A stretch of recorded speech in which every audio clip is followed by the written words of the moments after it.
இருண்டவனுக்கு சொல்லுவாங்கல்ல சார், அது அரண்டவன் கண்ணுக்கு அப்படின்னு தானே ஆரம்பிக்கும்.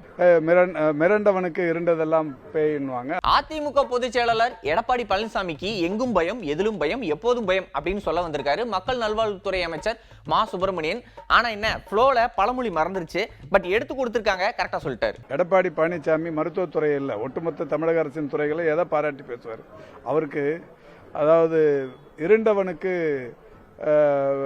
சொல்லுவாங்கல்ல, அந்த மாதிரி மிரண்டவனுக்கு இருண்டதெல்லாம் பேயின்னுவாங்க. அந்த மாதிரி அவருக்கு இப்போ எதை பார்த்தாலுமே கமல்ஹாசன் படத்தில் வர்ற மாதிரி தான் பயம் பயம் பயம் தான்.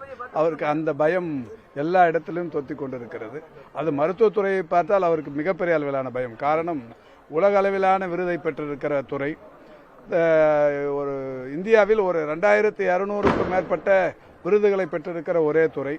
தமிழ்நாட்டில் செயல்படுத்தப்படுகிற சிறப்பு திட்டங்கள் இன்றைக்கு உலக அளவில் முன்மாதிரியாக எடுத்துக் கொள்ளப்பட்டிருப்பது இது குறித்தான பயம். இப்படி ஏராளமான பயம் அவரை தொற்றிக் கொண்டிருக்கிற காரணத்தினால் எங்கும் பயம், எதிலும் பயம், எப்போதும் பயம்.